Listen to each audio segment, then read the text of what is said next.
Welcome to the Unbreakable Me podcast. I'm Kyle Zagrodzky, your host. I'm also the founder and CEO of OsteoStrong. It is an exciting day for me today. As always, when I do these podcasts, it just becomes, it's one of these things, like the anticipation is the leader's special elixir or magic power. The more you have anticipation, the more you get things done because you're excited about the future. Whenever I do a podcast, I'll be honest, it's always an exciting day for me. I always feel an elevation in my emotions, and I'm like, why am I so happy today?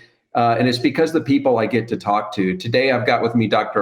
Garcia, and he's a very fascinating guy. He's a nutritionist, and he's a nutritionist of, the celebrities and rock stars and this kind of thing. And I'll let him to share some of the people he's talking with in just a minute.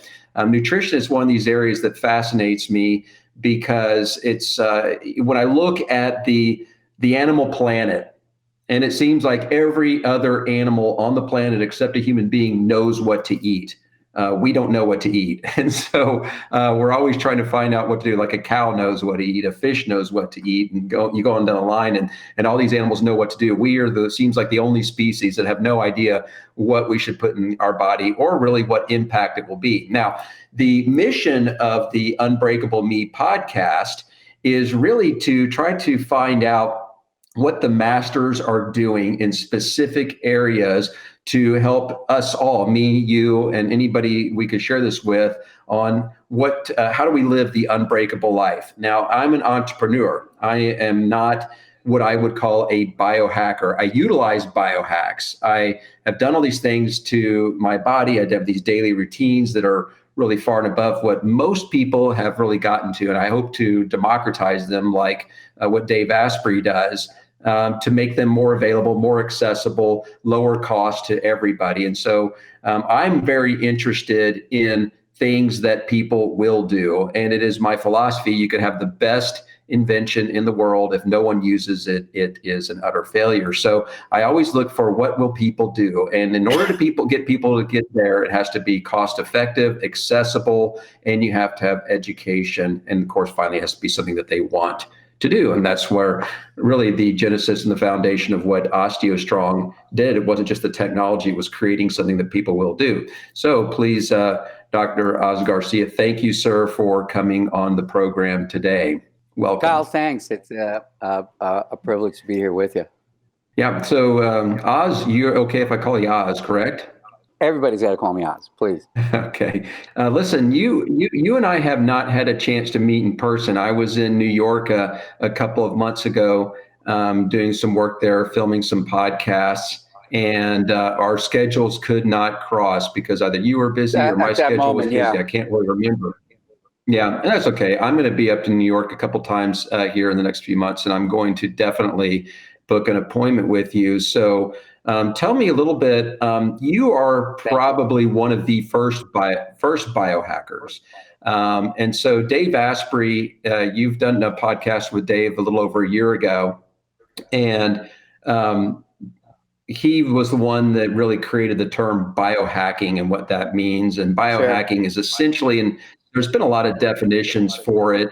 The way I define it is doing anything you can to leverage your biology to do the work for you, because Dave admits, and so do I, that, I'm lazy, he's lazy, and we want to get the maximum benefit with the least amount of effort. So he's one of these guys that goes out there and studies his stuff and then communicates it to the world. And you actually were doing a lot of that stuff before him. So you look at things like bloods, and you do intravenous things like that. So tell us a little bit about your practice and what is that you do and how you are the biohack technologies that you are leveraging. I want to know all of it. So we've got some time here. So tell us a little bit about what you do now. So I got interested in, let's say, this kind of lifestyle where nutrition mattered, where exercise began to matter, quality of sleep began to matter, certainly what I was eating mattered. And then beyond that, other things that are a lot more esoteric, like meditative practices, mindfulness, body work, being out in nature more. I just turned 69 recently. I got interested originally, I'd say in the early 1970s. I came from a very New York kind of background. I was kind of like a hippie kid. I went to Pratt Institute, which is an art college, High School of Art and Design.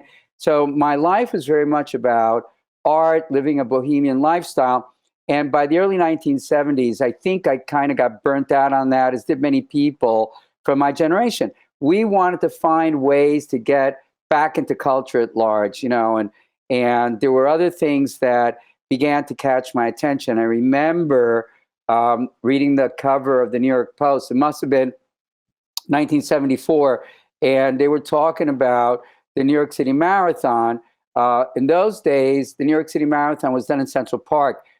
You would run Central Park 4 times, right? Central Park 6 miles. Essentially, you got a little bit less than a full marathon. And I thought to myself, I'd like to do something like that. Like, that sounds amazing to me.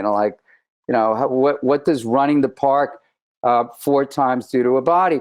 So that triggered my curiosity early enough.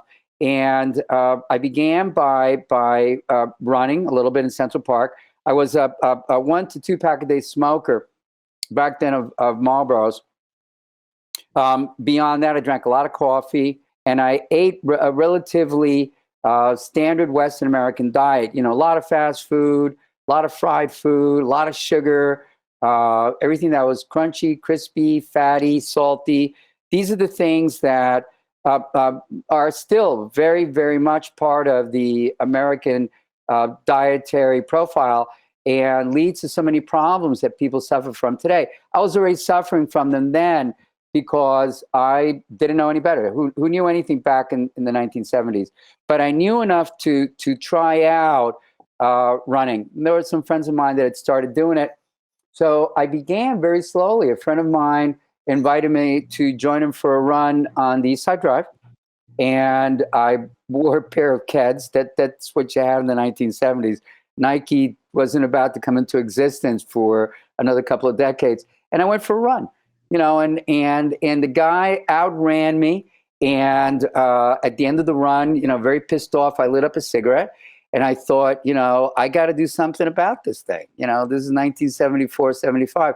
By 1979, I'd already done my first marathon. I did it in 3 hours, 9 minutes. I was one of the first 2,500 runners across the finish line. And that pretty much began my transformative process. There were other things that would kind of qualify me for biohacker back then. I began to fast. Now fasting is a big rage, especially intermittent fasting. And back then there was a little crappy book by Paul Bragg. Some people may have heard about Paul, but he wrote a book called The Miracle of Fasting. And Paul died at 94, 95, back in the late 1970s. I think it was swimming in some beach in Hawaii, and he drowned, but he didn't die of old age. And the miracle of fasting, affected a lot of people back then. There were 3 health food stores in New York City. I think I remember the name of all 3 of them. And so I picked up the book there and read it. And I started to do juice fasting. I would do, back then you did carrot juice fasting. You didn't do Blueprint. You didn't do Juice Press. You didn't do Organic Valley. None of these companies existed. You bought a crappy little juicer and you made your own juices. And bit by bit, Dedication. I began to find that, Dedication. Completely. Now you and I can go to the corner or go to Whole Foods and buy all our homemade juices already made for us, right? But that was biohacking back then, and there were many people that influenced me. I think Michio Kushi, who created macrobiotics. I studied macrobiotics. I studied raw foodism. I became a raw food adherent. I went from vegetarian to vegan. And I continued racing. I became an ultra marathoner at one point. I was doing 100-mile races. So these things really defined my life for me, and they allowed me to move from one career path to this path. I wanted to know what could make life better for everybody. And I thought at one point you could save the world by eating brown rice and drinking carrot juice and running all day long. So that's how it all began. Then I started coaching a lot of the running organizations in the Northeast. And before I knew it, I had runners like knocking my door down to find out how to be a better runner. Very few people understood the psychology of an athlete. Very few people understood the neurochemistry of long distance running. What happens to your mind? Why do you produce these chemicals that make you feel so good? Now we know all of this. You can quantify so much about what running does, what working out with weights does at any age.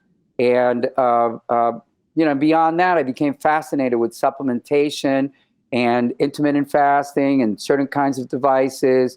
And a lot of that led me eventually to things like OsteoStrong. So when you're talking about biohacking, I'm not interested. I'm not lazy so much as I'm curious. Right? So it's curiosity that drives me constantly to find out how can I improve my body at 69. Can I still run? And if I can't because of all the injuries I've sustained over the years, what's out there that I could possibly leverage my biology on? And OsteoStrong came across my radar. Yeah, so it's really exciting, but what it does for endurance athletes is kind of amazing.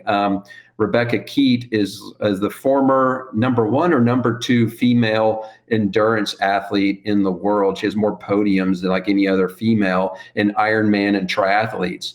She found out about what I was doing. Her and her partner, Siri Lindley, they were at a Tony Robbins event with me, and I told her about OsteoStrong. And a year later, she finally got down. There wasn't one in Colorado where they're up in Boulder, and they came down to Albuquerque where we had one. And she called me a week after she did her first session. She says, "What the hell is this?" And I said, "What do you mean?" She goes, "I just did 40% more dumbbell flies than I've ever done in my life." She said, "If this is actually doing what you're saying is doing," she goes, "I'll come out of retirement." And so now her, Siri, and they train all their world-class athletes using OsteoStrong and as part of their program. One of them just won the USA Ironman competition in Hawaii about 3 months ago after doing OsteoStrong for 6 months. It's incredible. So there's a chance you're going to be able to start running again. Oh, I absolutely believe it. Absolutely believe it.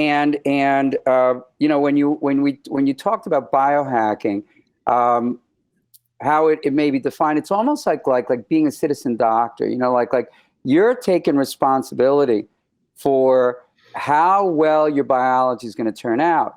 I'm not going to turn over my health, my ability to live a long life. And this is what I mean by health, like a long life, but infirmity free, that I may suffer some injuries, but I'm not crippled. And then beyond that, dependent on anti-inflammatories, back problems in this country are epidemic. There's people are going in and out for epidurals constantly, and they may or may not work. They don't know that there are tools kind of like OsteoStrong that actually will build their capacity so that they're highly functional, into their 50s, 60s, 70s, 80s, 90s, and possibly beyond. The fact that you and I will likely live to 100 or more is extremely likely, right? But the question is, yes, what condition will we be in, right? So there are a couple of things that you want to look at. You want to look at whether or not I'll be able to exercise, get the benefits of it. What about my brain? Will it be able to function at full capacity? All engines on, that I'm not suffering from dementia, and I'm not, scared of Alzheimer's. I'm not forgetting where I put my keys, that kind of stuff. That your sleep doesn't suffer simply as a function of aging. Stress is something that eats people up alive. They don't know how to recover from, a tough day at the office. They wake up, it's coffee, there's no morning rituals, out the door, into transportation, listening to the news, on their phones right away. very affected in terms of like what the New York Day or the news that's coming out of the White House at any moment. And so people walk into their offices scared. And it doesn't offer them the opportunity to actually do things like OsteoStrong's off on the horizon, like even just to get them to go for a walk, get on a bicycle, right, and to begin to and commodify, stability, peace of mind, a calmer life. Please go ahead, Kyle. I can see you got something. No. I appreciate this. One of the things that is so the purpose of my life is to inspire people to their highest level of physical, mental, emotional freedom. It's why I live. And what I'm seeing and what I've learned over years is that so much of where we are physically, mentally, emotionally is within our control.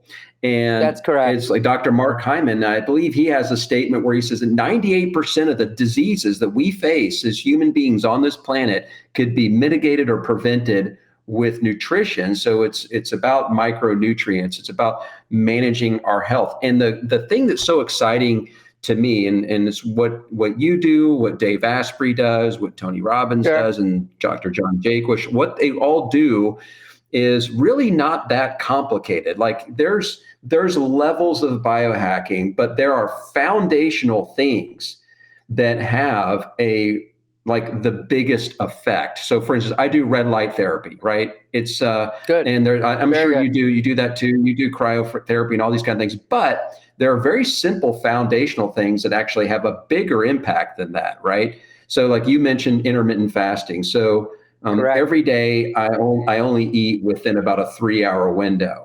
And that's 6 days a week. And then once a week or once every other week, I'll do a 48-hour fast. So you have to, yes. The first time I did a 24-hour fast, it scared the crap out of me. And I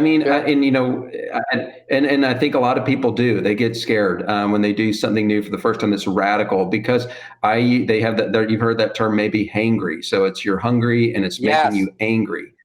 And so I would get angry. Like if I accidentally skip breakfast and I'm working and lunch comes along and I would start getting short with myself and others. I'm like, why am I so mad? Oh, I need a food. I'm going to go eat a piece of bread and then be happy again.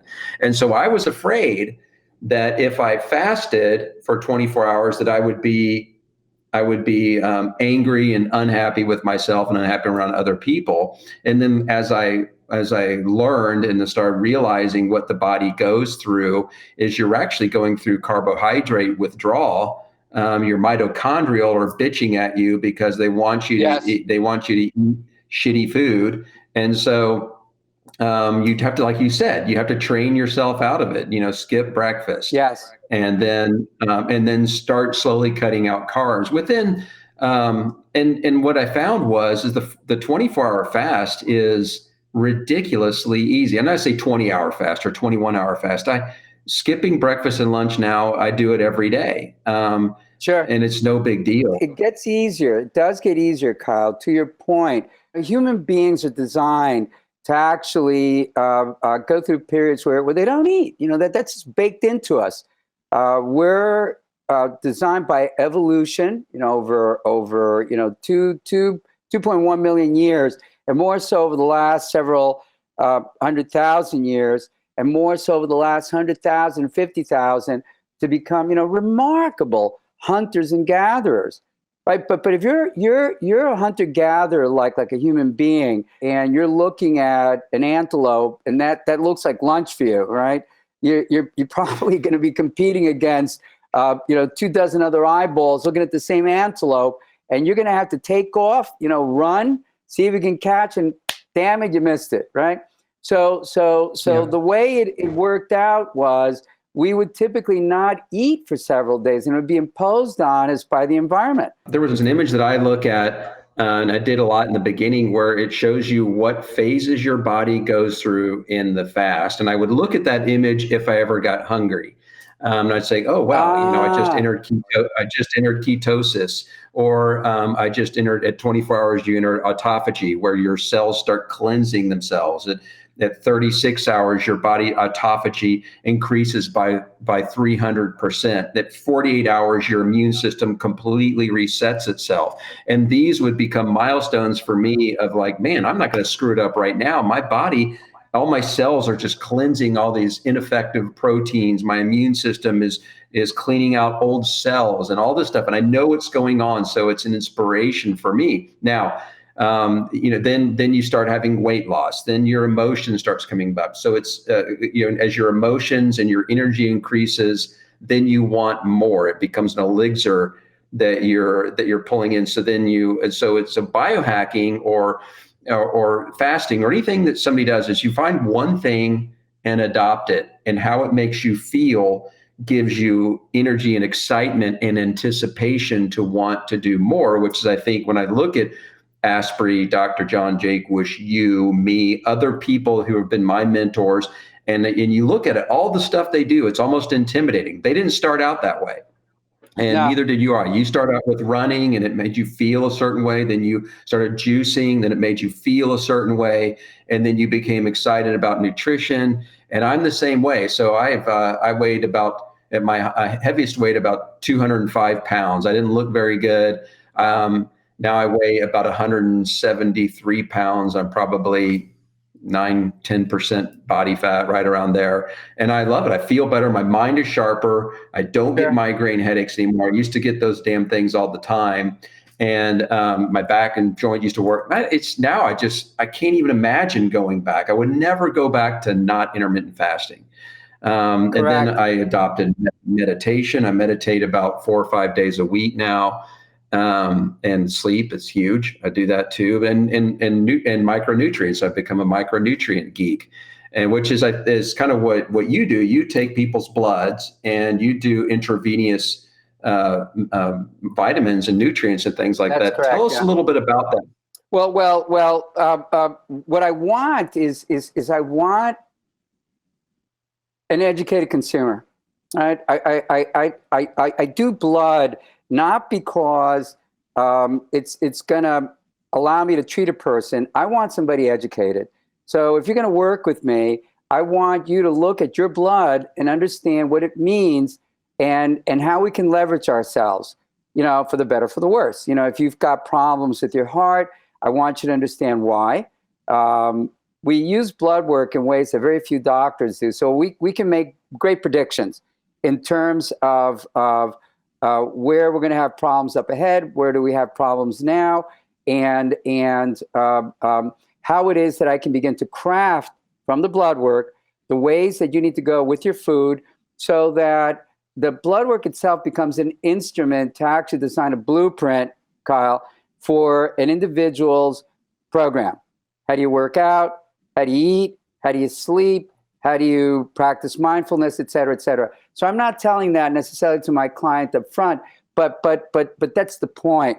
In other words, it becomes a means by which you and I can identify information that's going to be very useful in unpacking what we're going to have to do going forward. Now, some of the things that we do are intravenous use of vitamins, minerals, amino acids, essential fats, and so on.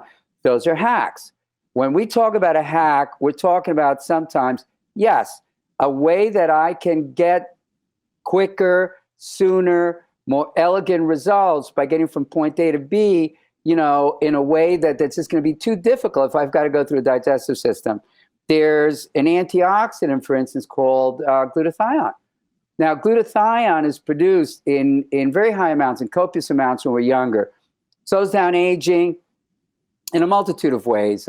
Has a lot to do with repair of systems. I can get a lot of glutathione into you, the amount that I need in you, so that you get best results by doing an IV. So I can mix that how often? So glutathione, I've known about glutathione. I take glutathione orally, but I want to know, like, how often do you recommend people getting glutathione? Okay, good. So as we get older, I would probably recommend, and I do to my client body that's interested, probably no less than twice a month, where you And these are very comfortable. They come in two ways. There's one called a push. So we can quote unquote push into your system using a baby butterfly needle on a 60 cc syringe, a whole treatment in about 10 to 15 minutes. You can do a richer, fuller treatment in about an hour. That's an IV that's hanging from a bag that delivers the nutrients into your bloodstream over the course of about an hour or so. So depending on your age, the problems that you're facing, you may want to do it once a week, once every other week, once every 3 weeks. But again, it's a question of aging. As you're getting older, you want to hedge your bets. So I would say almost every week. So we've got clients that have a standing appointment on a weekly basis, and they're getting glutathione. Yes, with a high amount of certain other nutrients, and acetylcysteine, nutrients that help the brain work better, acetylcarnitine. We use, believe it or not, sterile licorice, which was developed originally in Japan because it reduces inflammation to the liver. It reduces inflammatory damage throughout your body. So you can trick out and you can make a really beautiful, elegant IV treatment, and you feel as though you just got off, you just did a walk up and down, 15,000 feet up in Aspen and back down. You feel terrific. So you get this relief from the stress, certainly for people that are highly urbanized, but it's a great way to really have a massive effect. And you mentioned this word earlier on things like autophagy. And many people are very unfamiliar with what that means. Autophagy is where your body's trying to clean out cells that are no longer useful. And what you want is a better means of improving autophagy, because that system slows down when you're older, and it contributes to inflammation, lower back pain, heart disease, cancer. So when you underfeed, or you're doing intermittent fasting, to your point, right, and you do an IV and you live the way that we're doing, what we're doing is we're improving autophagy. A child has got a perfect means of having autophagy work for them. We don't so much anymore. So we need every hack possible. And I'd say glutathione IV does the job beautifully. So let me ask you, I got two questions about the micronutrients that you're giving to people. First of all, how do you, or have you thought about, or when you create these cocktails of intravenous nutrients, are you taking into consideration micronutrient competition? Do any of these are competing with each other when you're putting them in your system? We're very, very careful. I mean, when we do blood work, I'm also doing a complete breakdown in terms of mineral composition. I may do a vitamin panel, an essential fatty acid panel. So to your point, the way that micronutrients work synergistically with micronutrients that you may be taking orally, or where you may be short. So what I'm doing is I'm getting a very level of effect across the body. What I want is, I don't want an overheated immune system. I want an immune system that's working as it ought to, and is a direct competitor, let's say, to what we're facing today. I want your heart to get the nutrients that is going to work for it. So there are nutrients that are going to go into your IV, but they're not fish oil, right? And if you're dealing with low HDL and high LDL, and your bad cholesterol is really bad, right? And your good cholesterol isn't as good as it should be, I'm going to put you on a certain kind of oral micronutrients to get to qualify both your LDL and your HDL. But I'm also going to give you nutrients in the IV to make the fish oil work better. So do you ever run into a situation where people have allergies to anything you get? So as you put together, like you listed off several things that you put in kind of your favorite intravenous cocktail, so to speak. Yeah. And do you ever run a situation where somebody has an allergic reaction to those things? And do you do any preemptive testing before giving somebody an injection to make sure they don't? Yeah, you have to. Number one, there are people that it's just not going to fit into the profile. There are people who are disqualified right off the top. So if there are certain elements in the blood work, if they're coming in with a certain problem, that I think this would be inappropriate for, I'm not going to recommend it. So there are plenty of doctors that I think are operating within a certain risk factor, and they're going to recommend an IV for everybody. It's going to cure this, it's going to cure that, and but for us, it's not really about trying to get everybody on IVs. What I want is I want the best functioning body, and I want to know if indeed I'm dealing with somebody who's got multiple allergies. We will do kind of like a micro test where we'll do small amounts, maybe one at a time over the course of many weeks, until we can craft and build the proper IV for you. And for many people that have multiple sensitivities and allergies, whether it's environmental, dietary, to different chemicals in the environment, there are different kinds of nutrients that go into an IV that can actually mitigate allergic responses and reduce the impact of histamines within your body. Yeah, that's fascinating. So I know a lot of people are, so you're in New York, I'm in Middle Tennessee, just outside of Nashville. Where do people go to get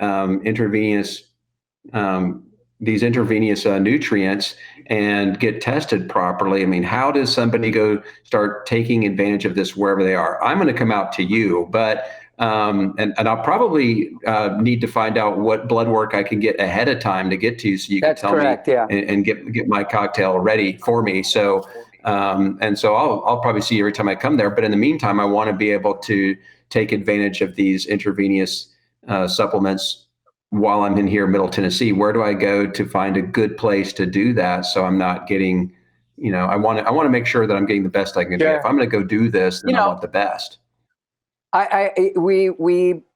It's almost by demand. I mean, I've got a number of friends and clients in Nashville, and we've searched out some people down there that do treatments. So we can always be reached by email, and we'll put you in contact with who I think is really terrific in the Nashville area.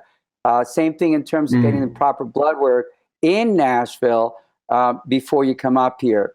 So there are people doing the kind of work that we do in New York. I take a lot of pride in what I do, so I'm not going to say that they're as good as us, but they're good enough. And that, well, you've got quite the reputation. Like, who are some, if you can share it, who are some of the famous people that you have helped or are helping now, if you're allowed to share that information? Because you've got quite a pedigree. Yeah, I'd say some of the top Victoria's Secret models. One of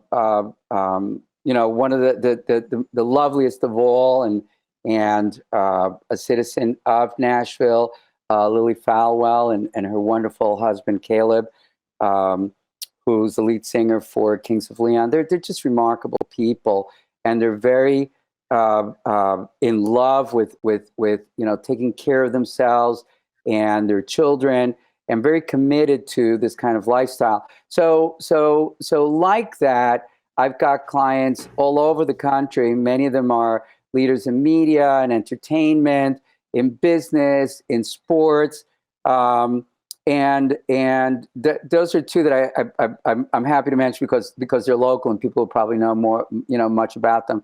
But like that, all the way to people that are extremely hardworking,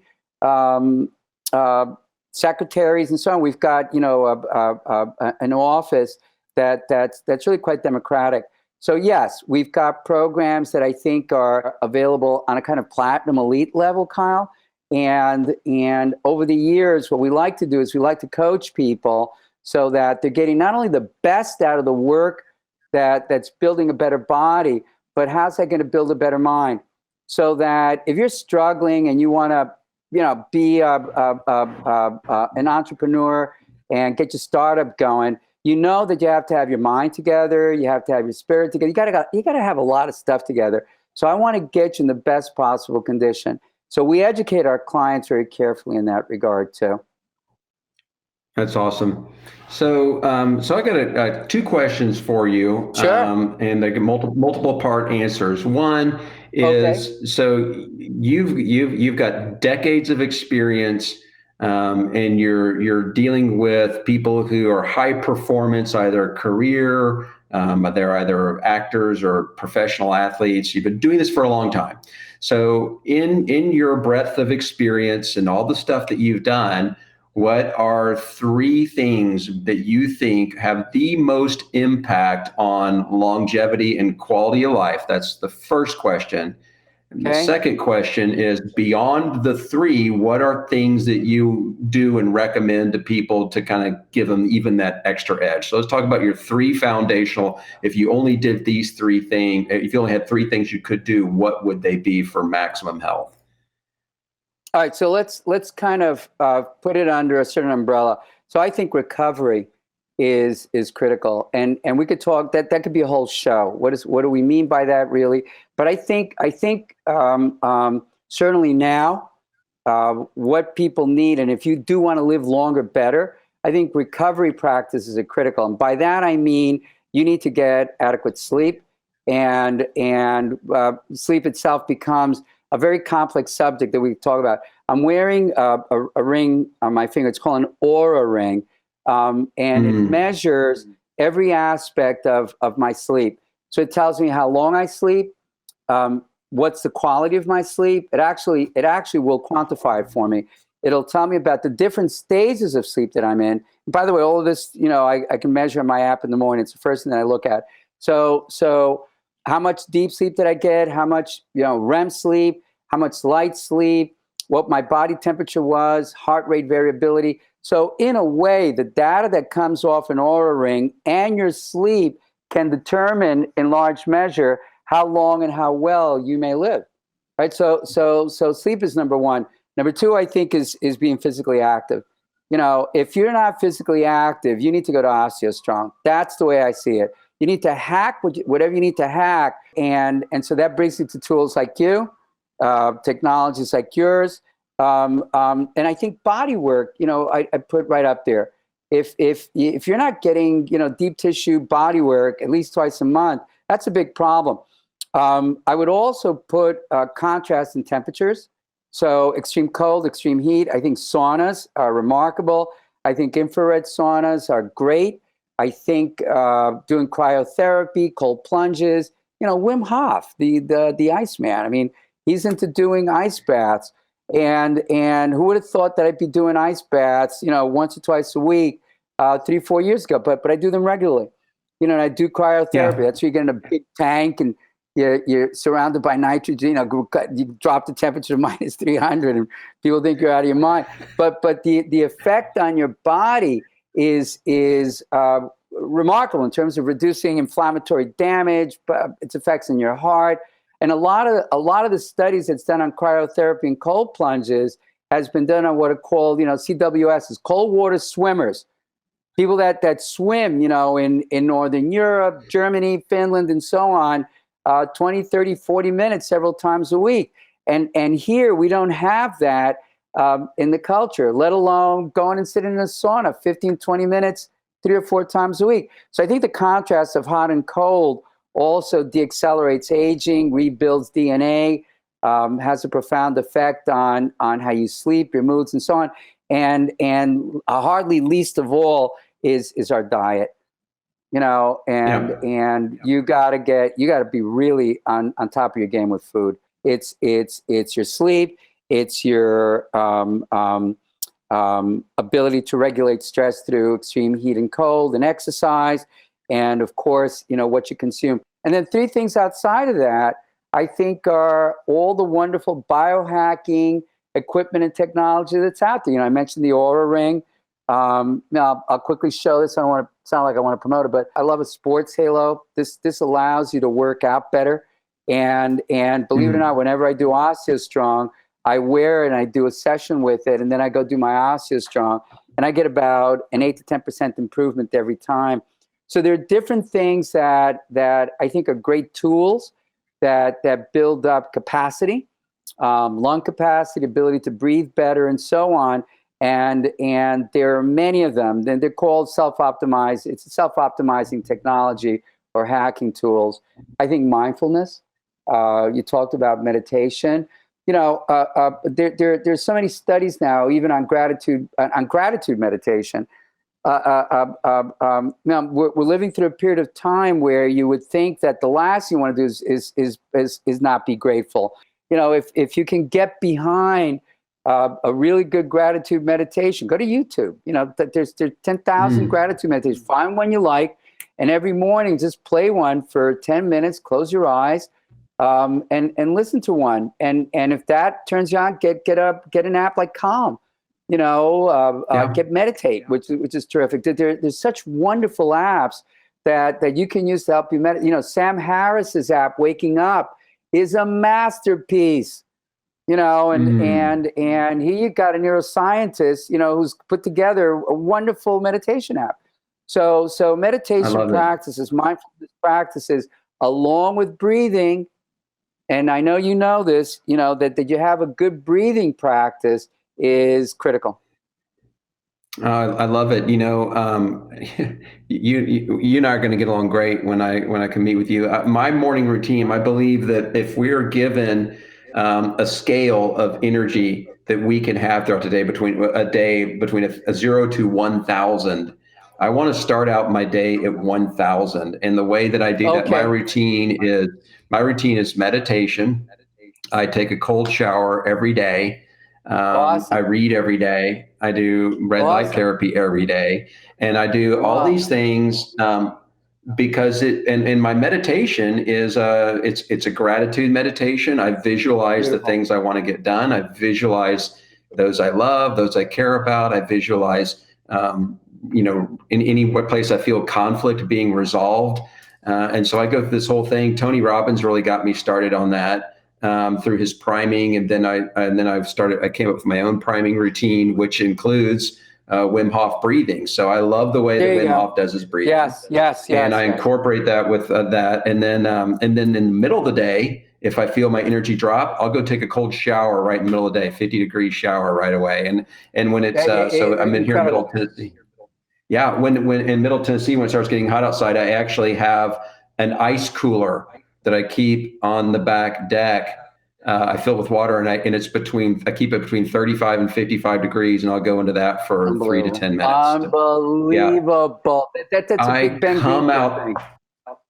Yeah, I come out at a level 1,000. I mean, you can't do that and not come out just feeling unbelievably amazing. And the intermittent fasting, I'm telling you. Yeah, that's another evolutionary aspect of our bodies. We evolved our cerebral cortex, probably different aspects of our brain during the last 2 ice ages, and we hunted big game, mastodons, elk, the kind of animals that lived right where you had the receding glaciers in North America and Europe, and that probably gave us a capacity to perform better by being exposed to extreme ice, extreme cold on an irregular basis. And people are like, oh, I'm afraid of ice, cold, and with that understanding that this really does, wonders for everything from your immunity to your brain function and your mood. Wim Hof has proven that doing ice cold plunges and so on, and a number of other studies have shown the tremendous effect of doing exposure to cold baths and so on reducing anxiety, improving sleep, its impact on depression.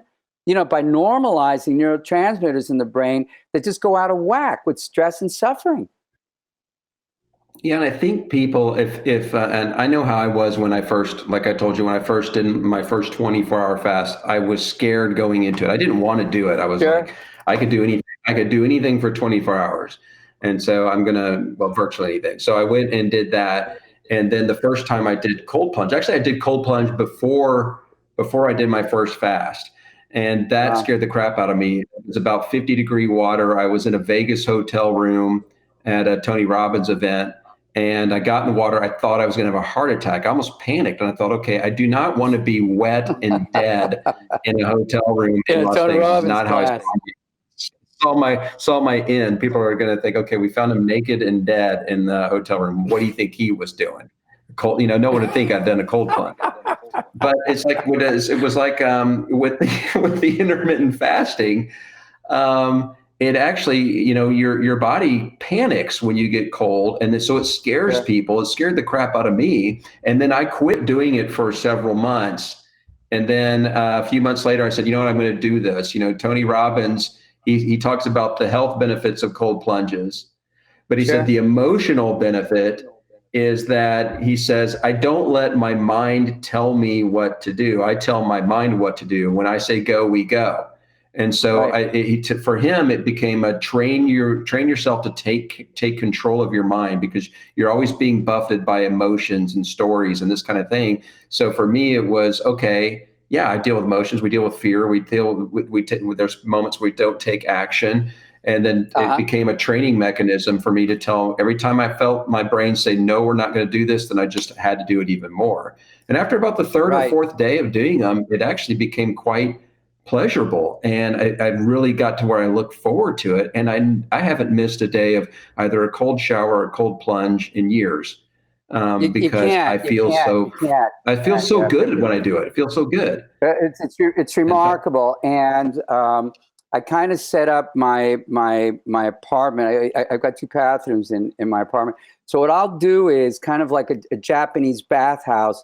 On the weekends, I'll fill one tub with extreme hot water, and then in the other tub, in the other bathroom, I'll fill it up with about 40 to 60 pounds of ice. Sounds like a lot, but it's actually just a bunch of bags that you get from the drugstore.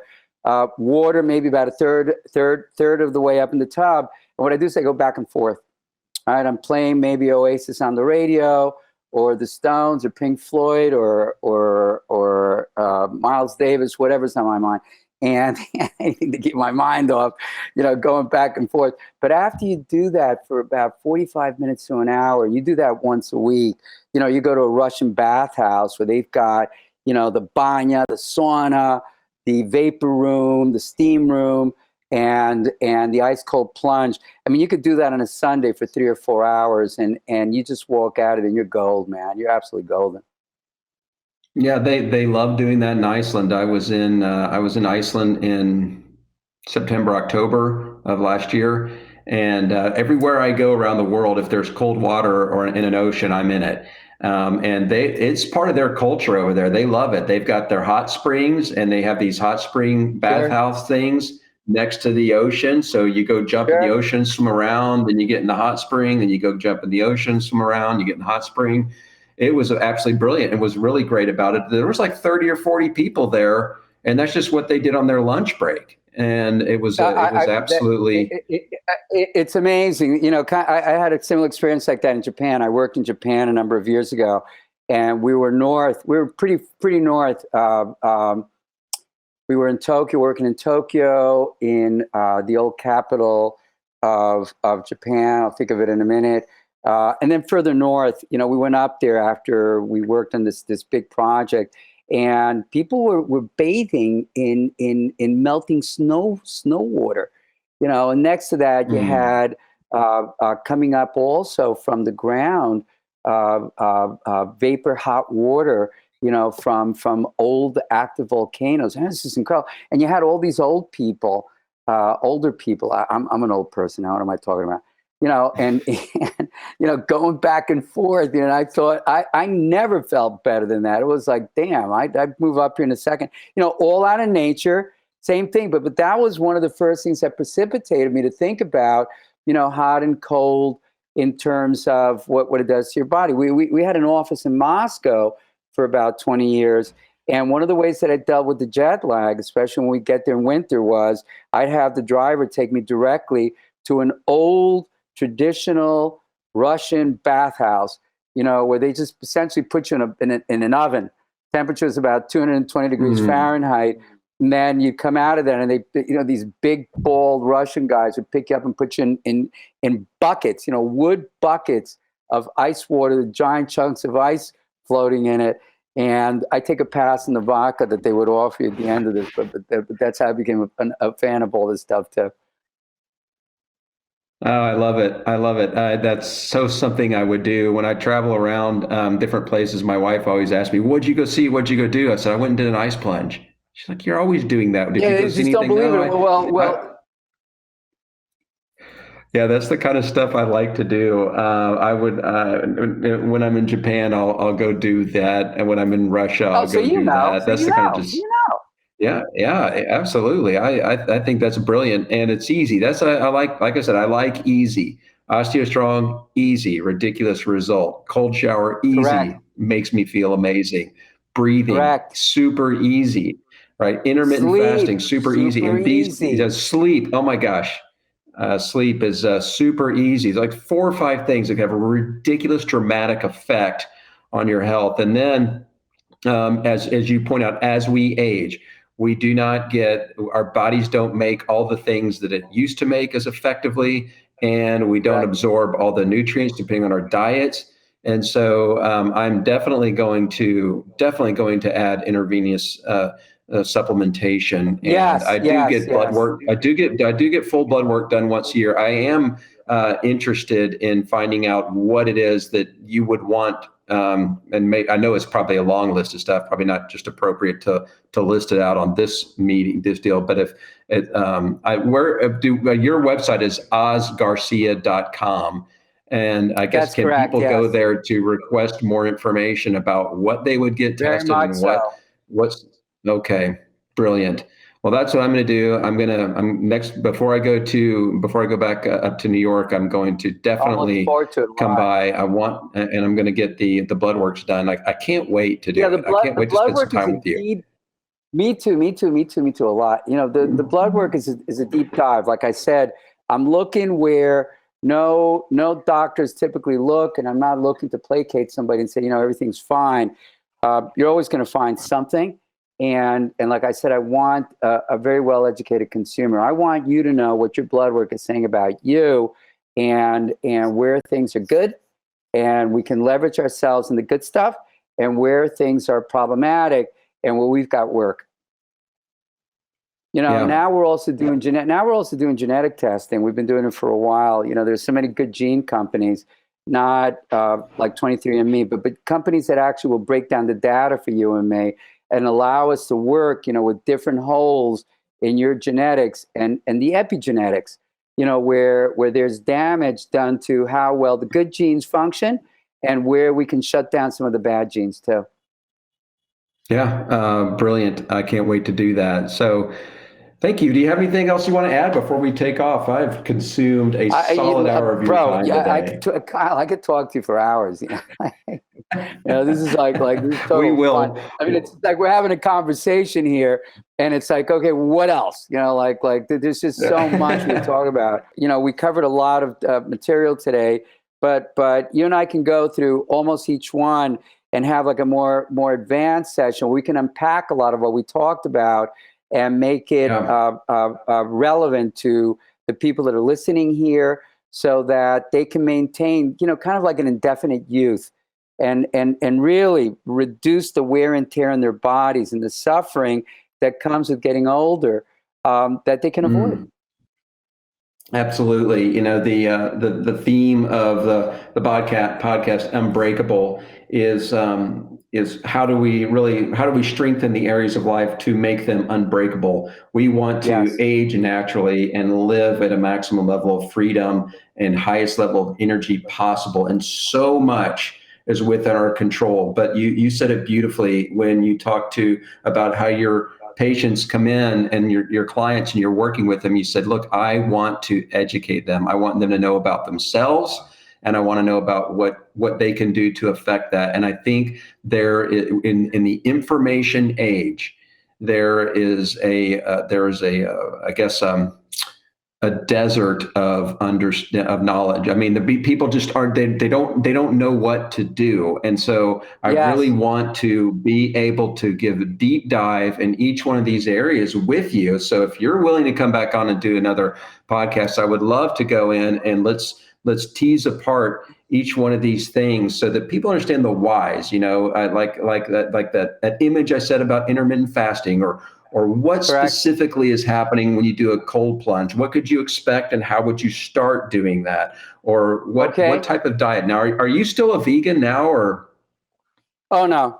I follow ancestral dietary practices. So a couple of days a week, I'm vegan. Then what I do is into the week, I throw intermittent fasting. I probably skip dinner 2 or 3 times a week easily. There are days I just go right by lunch. The other days, I need protein and fat. So I eat a lot of fish, poultry probably every couple of weeks, red meat a couple of times a month, typically lamb. I eat carbohydrates and start, yams, squashes, basmati rice, a lot of beans. So it's a very, very well thought through diet, but a lot of it isn't built into one mold. I'm not keto, I'm not paleo, I'm not vegan, but I do mash up different aspects of each one because each one does offer great benefits. I want to have a podcast with you exclusively on nutrition and diet I'd love that as well, because there's so many conflicting things out there, what people should and shouldn't do. I follow a pretty radical diet myself. I'm not going to rabbit trail on that right now, but I will save that for a podcast with you, because my diet is ultra simple. I love simple. I don't like making decisions.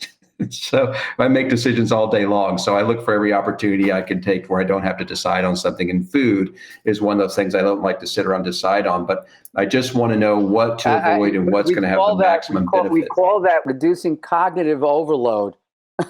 Yes, I live in a state of cognitive overload. Very important. Very important. Yeah. Keep it as simple. Wherever you can simplify. I absolutely love talking to you, brother. I appreciate you, Oz, on so many levels. And so, listen, guys, I want to say thank you for being here. I want to say thank you for those who've watched this entire episode. I'm going to have more time with Oz in the future. We want to get to know him. We want to take advantage of his mastery. We want to implement what he has to teach us in our lives, because the goal of all of us, whether or not you're a beginner biohacker, whether or not you're just doing OsteoStrong or one or two things, all of us want to live life at the maximum. We want to live life with maximum freedom, and we want to leverage the knowledge, the experience, the wisdom of people who've figured it out. And really, that is the accelerator that we have all available to us. And thank you again, Oz. I appreciate you. I love you, brother. And we will talk again soon. Thank you. All right. Take care, Chief. Be well. God bless you, man. I'll see you very soon. Okay. God bless you, Chief. All right. Take care.